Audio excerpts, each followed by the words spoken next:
Hi there and welcome to the next video on DC circuits, and in this video we're going to be looking at simple series circuits. So many of our more complicated circuits have parts of their circuits that are connected in series. This includes power distribution systems that go across a country, even in our homes, and even down to the circuits in our electrical and electronic devices. To fully understand how these devices work and function, we need to understand how series, parallel and combined parts of the circuit behave. In this video, we're going to focus on the series element. In the next videos, we'll be moving on to parallel and combination circuits. Let's figure out what we actually mean by a series circuit. Let's start by thinking of every device as having both an input and an output. So basically, you need to connect them both in order for the device to work. If we were to just connect one side, then the device won't work because there isn't what we would call continuity. There isn't a path for the electricity to make its way all the way around the circuit. Likewise, if we connect the input side but not the other side, the device still won't work.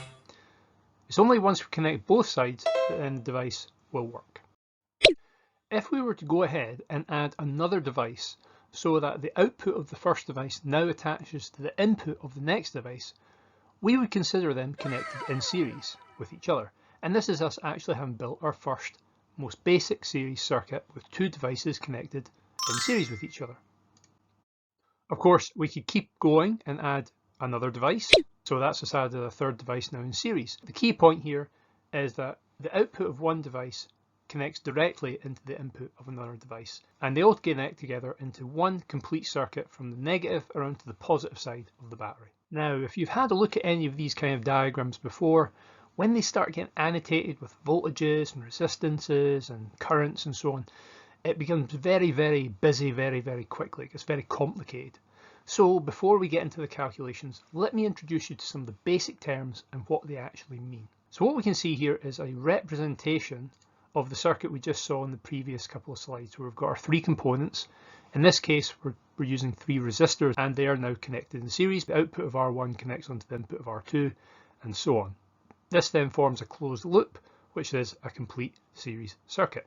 So just like before, when we looked at the basic circuits before, we've got our resistor components represented by the rectangles, the wires by the black lines, and then the battery itself. Here's a little key of some of the terms that we're going to discuss and what they mean. So green arrows represent potential differences, and traditionally we always draw these across any device where there's a potential difference. EMFs are from sources, and those are electromotive forces, and we draw them where they are on the source of voltage. So that's a source of something that's providing energy to the circuit. So you can see here I've drawn my voltages across R1, R2 and R3. I've drawn my green arrows pointing from negative to positive, and they always point negative to positive. And the reason I've drawn the positive on the left here is because that is the most positive side next to the battery. So this side is going to be more positive than this side. And likewise, because we've got a voltage drop across R2, the left side is going to be more positive than the right side in this case, and the same for R3. Now that's not to say that the positives are all the same voltages.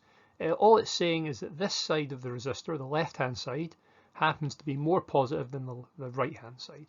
And when we come to work out our potential differences and our voltage drops, we'll see what that means exactly.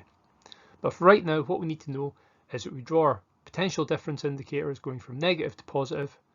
On the EMF, the electromotive force, or the battery, we think of it as gaining energy, as providing energy into the circuit. And when we come around to our voltage drops across our resistors, we think of that as consuming energy or using it, so it's a voltage drop. And we usually refer to these as potential differences. We then can include our current, and in this case we're going to be talking about our supply current, which we annotate with a little arrow here, and IS standing for supply current. And one last thing to note here is quite often if you're looking in textbooks or perhaps some worked examples from lecturers and so on, you might see these letters noted around the circuit, and you might even hear the circuit called things like circuit A, B, C, D. And this is just a way of actually identifying different nodes in the circuit. So you might say node A is this junction where the two wires come together, node B is where these two wires come together, C, and so on. And it just means you can easily and quickly refer to different parts of the circuit without having to use too many different ways of describing it. So you could just say branch AB, for example. So you're talking about the branch that's got the three resistors on it. You could talk about branch CD, which is just the branch with the battery on it. Not really needed, But as circuits become more and more complicated, especially when you start looking at Kirchhoff's voltage law and so forth, and the loops and such, then it starts to make a bit more sense having these different letters. I'm not going to use them in the rest of today's video, but I just wanted to throw them in there just to make you aware that's why they're there. This would be a great time to pause the video, take a note of this and put some notes down on a flashcard maybe for you to practice later on. What I'm going to do now is I'm going to look through the 5 different rules here of current, voltage, power, resistance and energy and how they behave specifically in series circuits. The first up that I want to have a look at is how current behaves in a series circuit. Now the first thing to know is that, remember, is that current is the flow of charged particles, and in conventional current flow it's the flow of positively charged particles moving from the positive to the negative terminal of our battery. Now in a series circuit, all the current has to flow through the same path, it flows through the same route if you like, and that means it is constant throughout the circuit. And what you can see illustrated here is that the flow rate, i.e. how many of those charged particles is passing a point at a given moment in time, is consistent around the entirety of the circle. It doesn't accelerate, it doesn't slow down, it remains consistent. And that is the key rule about current in series. And the way we illustrate that is with the fact that I1, 2, 3, 4, or any current in series, including the supply current, are all equal to each other. And that's where you've probably seen this formula before. If you haven't seen that formula before, definitely take a note of that because we're going to be using that in some of the worked examples later on. So that's IS as your supply current equals any of the currents in the series part of the circuit. IN just means on to infinity. So you can measure any part of the current in this circuit, no matter how many times you do it, and that current will remain constant all the way around it. The next rule we're going to look at is voltage. Now you may have heard before that in a series circuit the voltage divides or splits across different resistors. We have our EMF voltage from the battery, and whatever voltage that is will distribute itself across the 3 resistors, 4 resistors, or however many resistors there are in the series part of the circuit. So in this case what we can say is that the total voltage EMF, our supply voltage, will equal V1 plus V2 plus V3. And that's where this formula comes into it. So we can say that the voltage in series is divided across the individual resistances, such that the sum of those individual voltages will always add up to equal the supply voltage, the EMF. And again, go ahead, if you haven't got that formula down, take a wee note of it. It's a good chance for a flashcard. We'll be using it again in a minute. Just a wee note here, this plus dot dot dot plus dot Vn, that's just a mathematical way of saying on to infinity basically. So if I was to keep adding resistors in series are 4, 5, 6, 7, then all that would happen is the voltage would just continue to divide itself across the number of resistors there are. The third rule, the one that we're probably all very familiar with and have heard of before, is the resistances in series. When we have multiple resistances in series like this, we add them together to get the total resistance. In other words, the total resistance of this circuit would be R1 plus R2 plus R3, and that's shown here by this formula. So in series we add together to get the total resistance, and again we've got that little plus dot dot dot plus Rn just to denote that it doesn't matter how many resistances we have in series, we just add them together to get the total circuit resistance.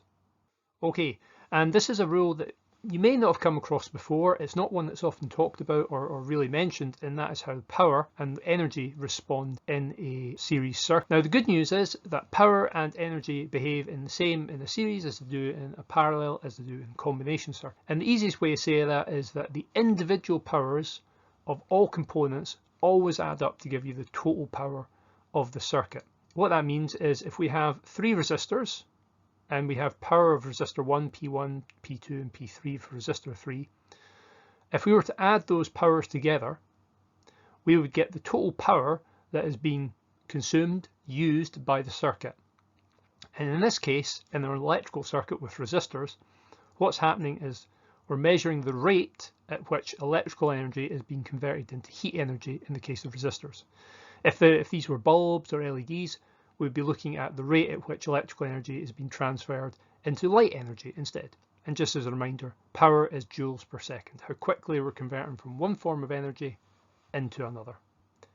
And so our formula for that, power total, is P1 plus P2 plus P3. Okay, and so on to the last one here, which is energy. And as I just said in the previous slide, energy behaves a bit like power in terms of how it is applied to the circuit. And the easy way to say that is that the total energy consumed by these three resistors, or converted into a different form of energy, will equal the total amount of energy supplied. We're supplying electrical energy, which is then being converted into heat energy over time. So there's our E1 plus E2 plus E3. And remember that energy is measured in joules. And so what's happening is as the circuit is running, this electrical energy is being converted into heat energy. The total amount of energy will always add up to be the same amount. And that's where our final little formula in here comes, which is energy total is equal to the energy used by resistor 1 plus energy resistor 2 plus energy resistor 3. And again, adding on as many resistors or components as there are in series, we just add them on to get the total amount of energy consumed. And so we're back to this slide here, which is a wee summary of the different energy, power, current, voltage and resistance and how they behave in a series circuit. And what you'll notice is that power and energy, as we go into parallel circuits and combination circuits, you'll notice that these don't change. The total amount of power of a circuit is always the individual power is added up. Same with energy, total amount of energy consumed is the individual amounts of energy used versus and that's supplied added up. Current, voltage and resistance are the ones that do change. So what you got to remember is that current remains constant, voltage is the one that splits across the individual components, and resistance is the one where you add it up to get the total resistance. These three will differ when it comes to parallel circuits. Again, this is a great chance to take a wee flashcard, pause the video, write these down and just have them on a bit of card so you can practice your knowledge with them. Okay, hopefully you have a wee note of those down because moving forward we're going to be using them in some of the worked examples we're about to go through. Okay, example question 1. This is the first example question 1 of 3. For the first 3 example questions, I'll run through it fully with you so you get an idea of what's going on. In the comment section below, you'll find a PDF with a copy of the example questions and all of the tutorial questions, which I'll run through later on in the video. So let's get started. We've got a simple series circuit that's made up of 2 resistors that are 50 and 80 ohms. They're connected to a 5-volt battery. The first question asks us to sketch a diagram of the circuit and label all the components and their values. So I've already kind of cheated and done that ahead of time. The first thing I'm going to do is I'm going to draw my voltage drops across my resistors and my EMF. This is my EMF or my voltage supply. You can call it either or, both are the same. I've got my V1 over R1 and I've got my V2 over R2. And just for the aid of understanding, you don't need to do this yourself, but I'm just going to put my little positives and negatives in here just to illustrate that we're going from positive or negative to positive with the arrows. And then I'm going to draw in my supply current as well. Now you'll remember from the first slide we looked at that this supply current is going to be consistent no matter where in the circuit we are looking at. So it's the same through R1, in R1, between R1, R2, out of R2, and then even back into the battery. It's consistent all the way around. Now I'm going to go ahead and label up my resistance. R1 is 50 ohms and R2 is 80 ohms. And my supply voltage is 5 volts. That's us now labelled up the diagram, completely labelled it, drawn it out, all that kind of good stuff. So now we can say that question 1 is done. Question 2, we're asked to work out the total circuit resistance. Now if you cast your mind back to our resistances in series, you'll remember that the resistance in series is added up to give us the total circuit resistance. So RT in this case becomes R1 plus R2. And that gives us 130 ohms. Total circuit resistance done. Now a quick note on that 130 ohms is the equivalent circuit resistance. So if you're ever asked to work out the total equivalent resistance, it's effectively the question is asking you to work out the total circuit resistance. So that means if we were to replace those 2 resistors with a single resistor of 130 ohms, not that you could because they don't exist, but let's imagine they did, and attach it to a 5-volt supply, this equivalent circuit would behave in exactly the same way as our original circuit here on the right. So that's all that means. That's just the equivalent circuit. Okay, now we're asked to work out the circuit, the current in the circuit. Well, this is where we use Ohm's law, V equals IR. And we then need to rearrange this, so we need to bring R down and get our I. So I is our current, V over R. Now, you could be asking yourself, well, which R do I use? Because now I've got three R's, R1, R2, and now R3. So we need to figure out that. And to a lesser extent, the same question could be said for V1, V2, and VS. You know, which one of those do we use? Well, the one we use depends on what we're looking for. It's the short answer. Because we're looking for the supply current, i.e. the total current being supplied to the circuit, then we should use the same equivalent voltage and resistance values. In other words, we should use the supply voltage and the total resistance. Okay. If we were looking for, which we will in a second, the voltage over R1 and the voltage over R2, then that's when we start to use the specific values of R1 and R2. But we'll come on to that in a second. So to get our supply current, we're going to use VS, or supply voltage of 5, divided by our just worked out total resistance of 130 ohms. And that's going to give us 0.0385 amps. Now I'm not going to leave it in that form because that's not a good way. It's not a good practice to leave it in that kind of form. We want to turn it into engineering notation.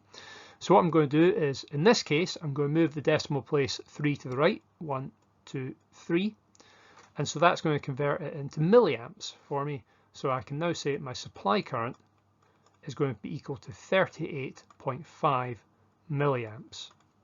If you're not sure how I did that, just remember that when you get the answer on the calculator, you can push the little button that says ENG, engineering notation, on it, if you've got a scientific calculator that is, and that will automatically convert it into this engineering notation, and it should look like that for you. It may also say times 10 to the negative 3. Question 4 now asks us to work out the potential difference over each resistor. So that's where we're getting into the specifics of V1, R1, and I1, so to speak. So V1 is going to be equal to I1 times R1. Remember, this is just Ohm's law. But what we said about current in series is that it's constant. So the current flowing through R1, or I1 if you like, will be the same as IS. R1 will be the 50 ohms specific to R1. So we can say that I1 is 38.5 times 10 to the negative 3 multiplied by R1 of 50 ohms. And that gives us 1.923 volts. I'm going to round that to 2 decimal places, which gives me 1.92 volts. Now on to V2. And there's 2 ways we could work this out. I'll give you a moment to think about it. Can you think of which 2 ways we can work out V2?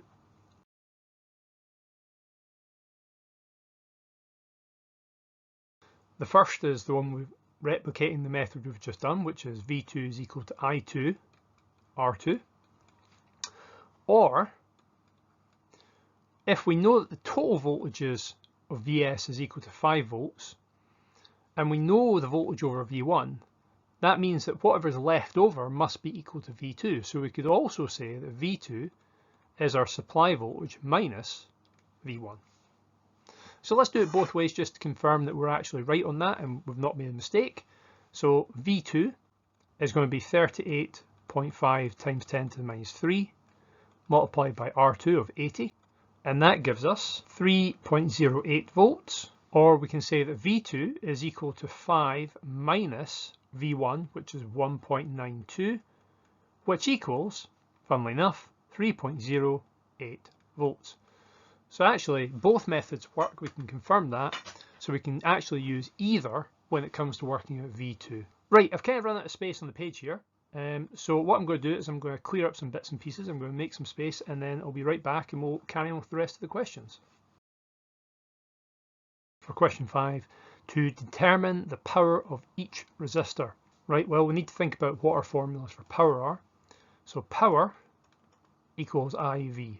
And in this case, we have to be careful about the values we use because, again, we've got our supply current, which is fine because it's consistent all the way around the circuit. But we have 3 individual voltages. We've got V1, V2, and Vs. So just like before, if we're looking for a specific instance, so in this case the power over resistor 1, we're going to use the current that's flowing through resistor 1, in this case the supply current as well, multiplied by the voltage over resistor 1, V1. So we can go ahead and substitute those values in, which equals 0.0739. Do you remember what the units are? If you said watts, good. 79.3 milliwatts. Power 2, same idea, I2, V2, same current as before because it's in series, so it remains constant, multiplied by the voltage over R2, which in this case is 3.08 volts, and that gives us 0.119 watts, or 119 milliwatts. Right, let me make up some more space here and then we'll get on to question 6.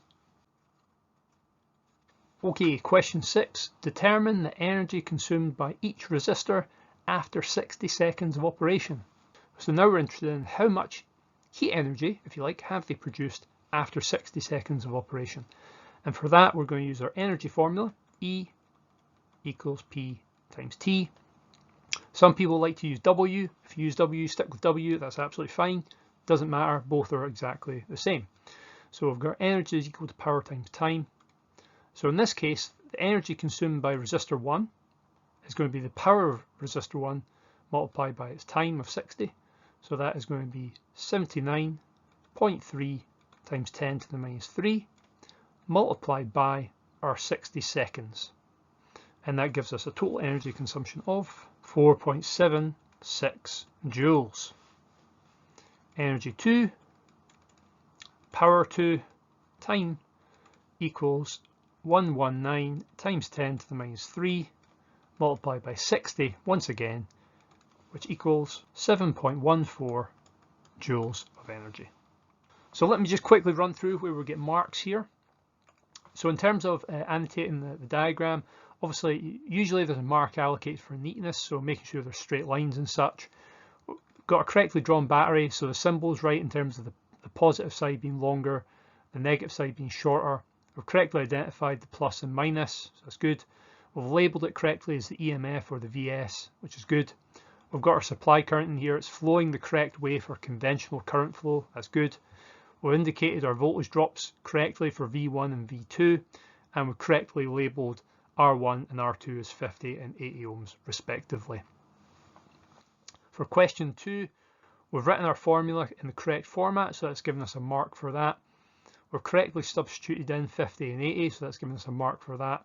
We've added them together, we've performed the calculation correctly, and that gives us a mark for that.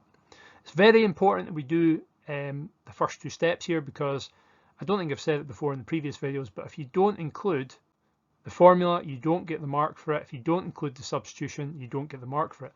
So you could end up actually doing the correct final answer as you have here, but most places would only give you a single mark for doing so because you've not included the formula and you've not included the correct substitution.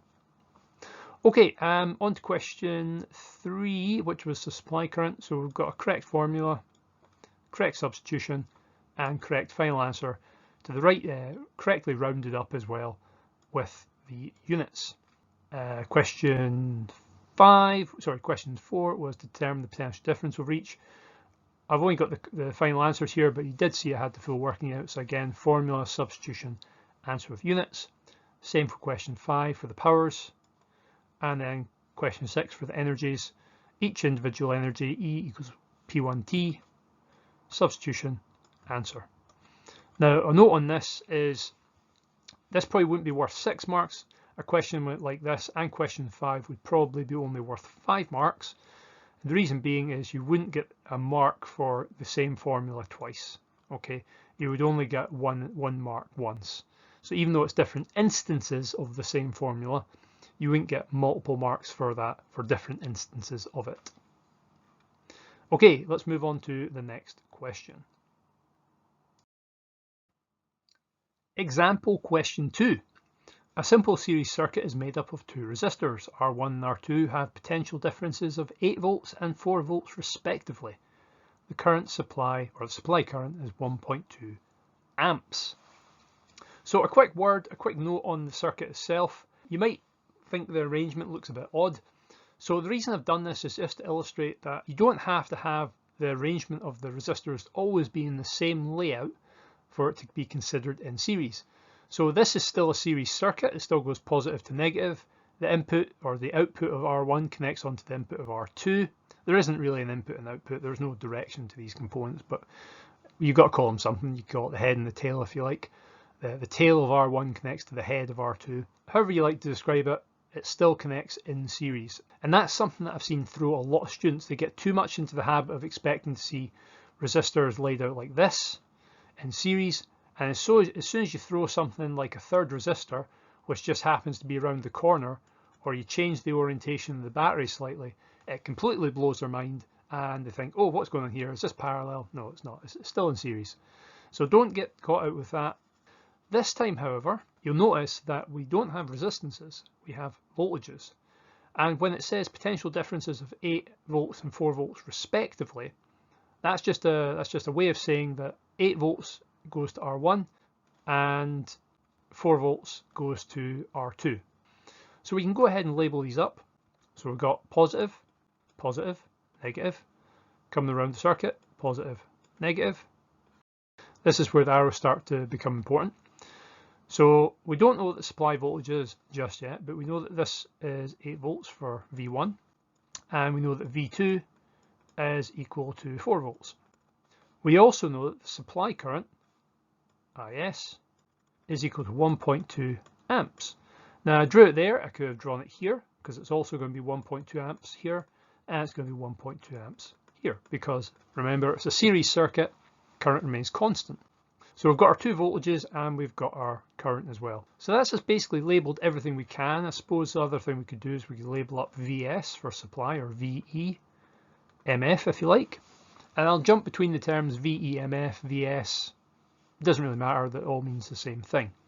You will come across different ones in different textbooks. So if anything, the reason I'm not too bothered about changing between them is because depending on what book you read, you'll see different ones anyway. Question 1, determine the battery EMF. So what's the supply voltage? Well, remember our formulas in series. VS is equal to the individual voltages added up. So V1 in this case plus V2. So we can go ahead straight away and say, well, that's going to be 8 volts plus 4 volts, which gives us a grand total of 12 volt supply. Question 2, determine the resistance of R1. So R1 is what we want to know. In order to do that, we're going to use Ohm's law.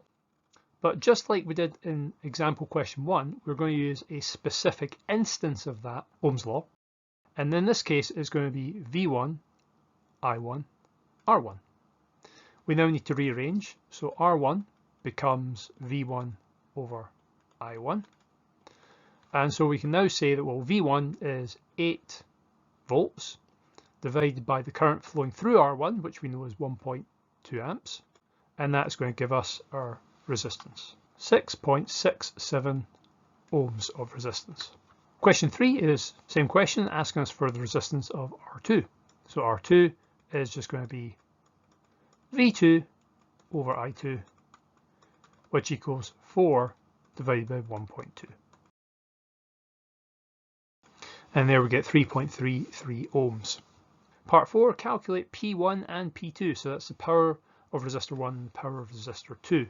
Power 1 is going to be I1 times V1, which in this case is 1.2 times our 8, 9.6 watts, which is a very powerful resistor indeed. Power 2, I2, V2, which is equal to 1.2 times 4, 4.8 watts. Question 5, show through calculation that the total power of the circuit equals P1 and P2.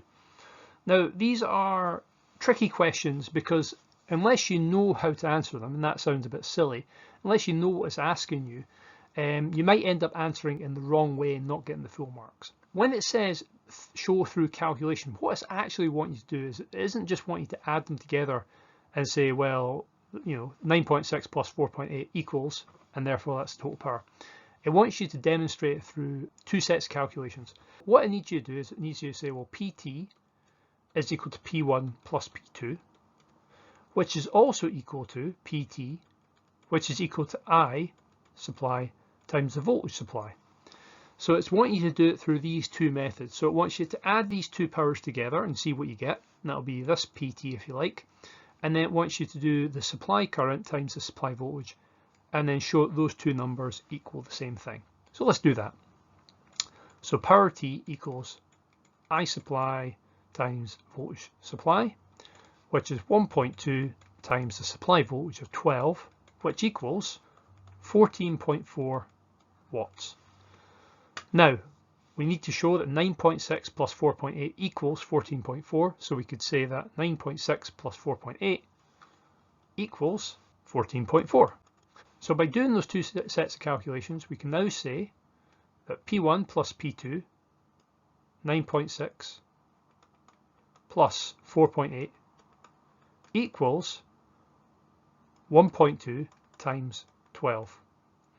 And therefore, we have actually demonstrated, and therefore have demonstrated that that equals 14.4 watts. And so we've demonstrated that the total power is equal to the individual powers of each component added together.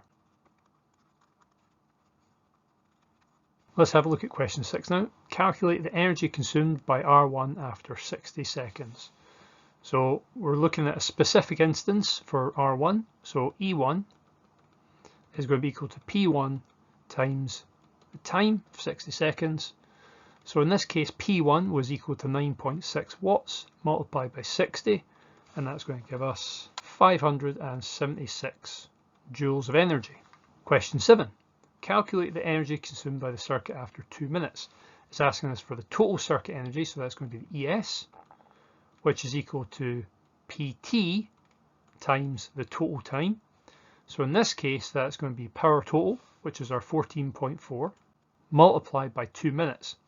We need to convert that into seconds, so that's going to be 2 times 60, which equals 1,728 joules of energy, which we can convert into 1.73 kilojoules. Okay, final example question that I'll run through in real time. I just want you to get familiar with the fact that the layout can change. It doesn't always have to be consistent with 3 in a row like it normally is presented as.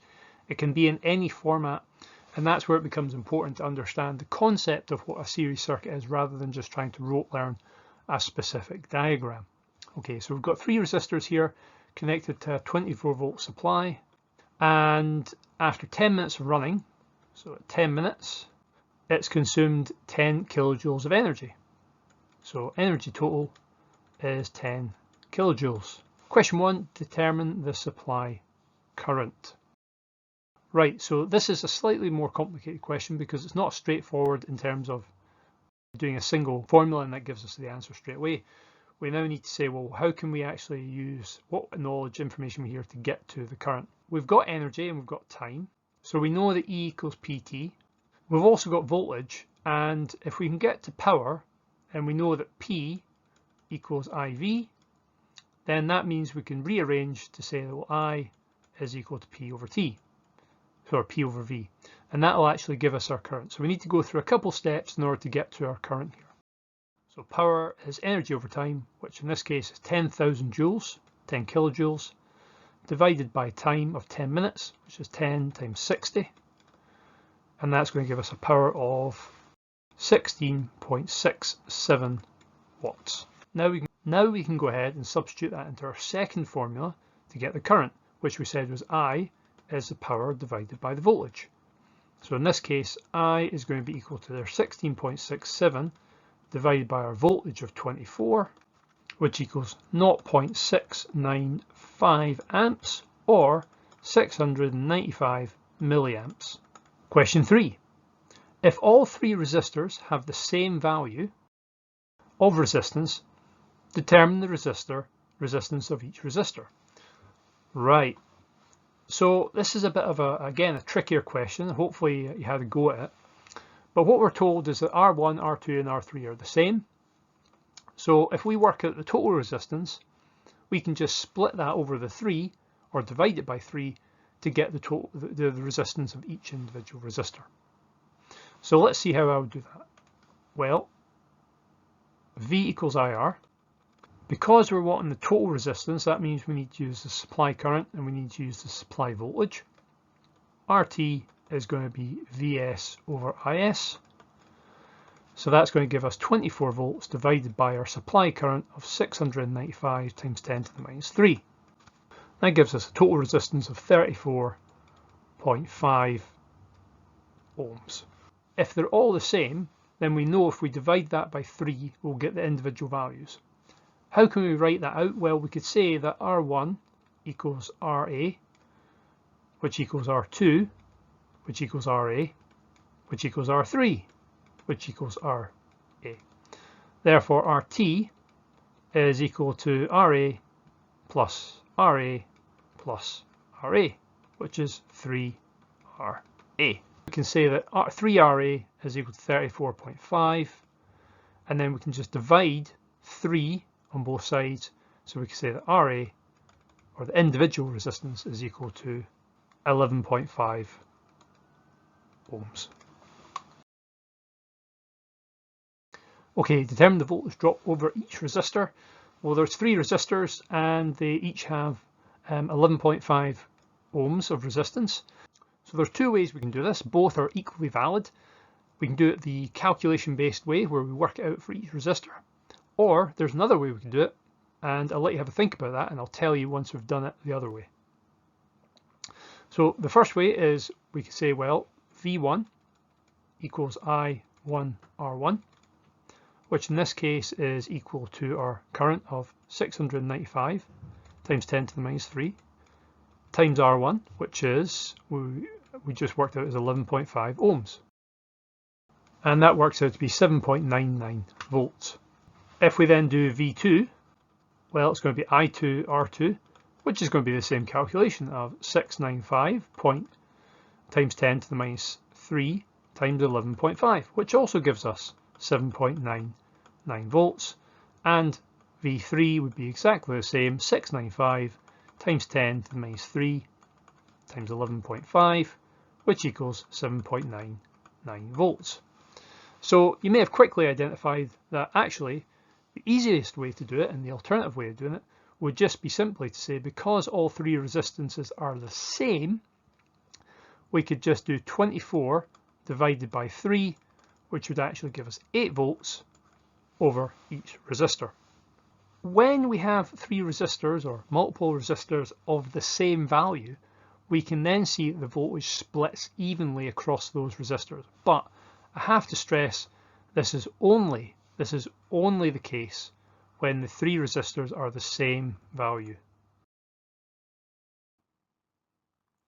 So here are 3 tutorial questions for you to have a go at. I'll run through the answers for each of them in just a minute. So there's 3 questions. You can see 3 circuits on the right, 1, 2 and 3. And for each of those 3 circuits, go ahead and attempt to answer the questions on the left here. Total resistance, the voltage over each resistor, supply current, the power of R2, energy consumed by R2 after 5 minutes, total power of the circuit, and total energy consumed by the circuit after 5 minutes. Give those a go and we'll be back with the answers in a minute.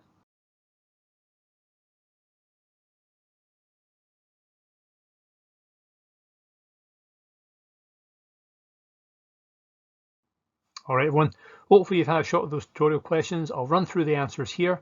What I'll do is I'll just speed up the video while I do the calculations, and I'll come back and chat you through what I've done. So, see you in a second.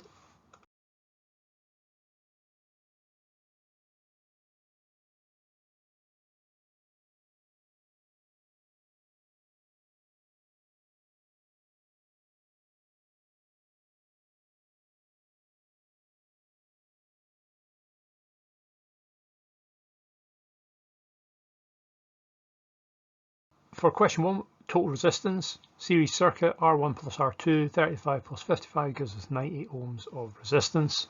Mark. IS, well, we've got our supply voltage divided by resistance total, 5 volts divided by total resistance 90, gives us 55.5 milliamps. So mark, mark, mark. Power 2, P equals IV. Obviously we can't go straight to that because we don't have V2 yet. So this is a question that requires 2 steps to it. First we need to figure out V2. Well, V2 is going to be I2 times R2. I is constant, it's a supply current. So in this case 55.5 times 10 to the minus 3. So our current times 55 ohms gives us 3.06 volts. So mark, mark, mark. We can then substitute that in to our P equals I2 V2. So that gives us supply current times 3.06. And that gives us 0.169 or 169 milliwatts. Mark, mark, mark. Question D is E2 is equal to the power 2 times the time it's run for, in this case 5 minutes. So 169 times 10 to the minus 3 times 5 times 60 to convert into seconds, and that gives us 50.9 joules. So mark, mark, mark. And then question E, total power. In this case, I've decided to use PT equals IS times VS. You could have also figured out the power for resistor 1, P1, and then added P1 and P2. That's also a possible way of doing it, perfectly legitimate. In this case, so I've gone with P equals IV, sorry. So 55.5 times 10 to the minus 3 multiplied by our supply voltage of 5, and that gives us 270 milliwatts of power. So we get a mark, we get a mark, we get a mark. And then finally, energy total. Again, we could have also done E1 plus E2 if you'd want to go ahead and work those out. In this case, I've done power that we've just worked out, 278 times 10 to the minus 3 multiplied by 5 times 60. Putting that in the brackets just to remind myself that that's converting into seconds. And for that, we get a total energy usage of 83.3 joules. And just finish things up, that gives us a mark, that gives us a mark, and the formula gives us a mark. Tutorial question 2. 3 resistors, 100 ohms, 300 ohms, and 200 ohms in series.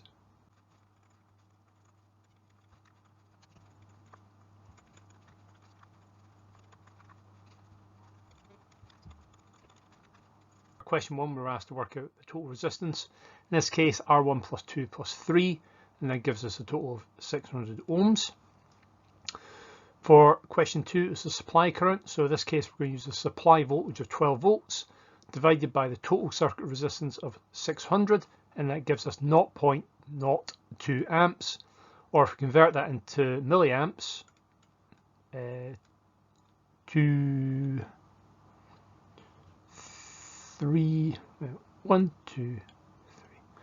20 milliamps.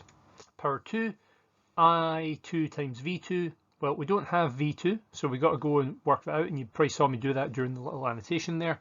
So basically, we've come across here to work out V2 first, which is our I2 times our resistance 2, and that gives us 6 volts. So that tells us the potential difference across R2 is 6 volts.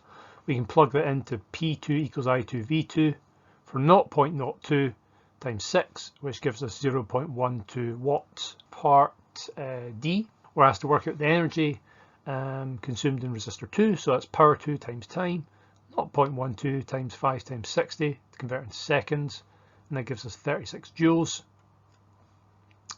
PT is I supply times VS, V supply, which equals 0.12 times 12, 1.144 watts. And then ET, so energy total consumed or converted, is the power total times total time it's been running for, which is 1.44 times 5 times 60, and that gives us 432 joules. Question 3, tutorial 3 here. We've got a slight difference in the layout with this resistor being down here. This will often throw students because they get confused by the fact that the circuit kind of comes around like this. Just change the colour there. It comes around and goes down back on itself and around and up. Remember the rule, if it's connecting sort of input to output or tip to tail if you like, so we've got this one continuous branch that's going all the way around. All the resistors are connected in series. That tells you it's a series based circuit.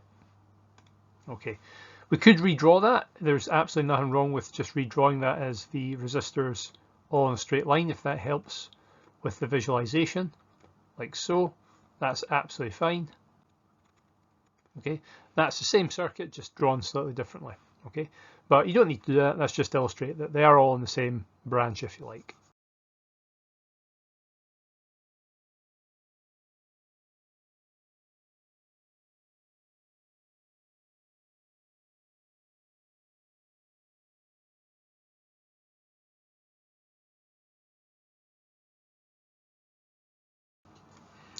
Okay, so just running through that, to get our total resistance, we've had R1, 2, 3, and 4 together, and that gives us 4,288 ohms.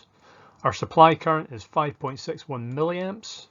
Our power 2 is 25.25 milliwatts. Our energy 2 is 7.55 joules. Our power total for the circuit is 135 milliwatts, and our energy total is 40.4 joules.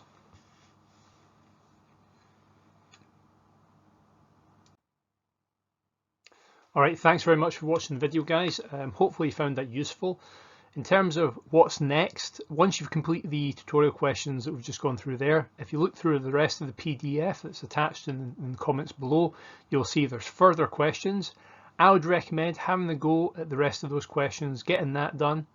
Once that's done, we can then move on to the parallel questions, which I've got in my next video. And then once we've done that, we can then move on to the combination circuits where we bring it all together. Right, guys, see you there. Have a good one.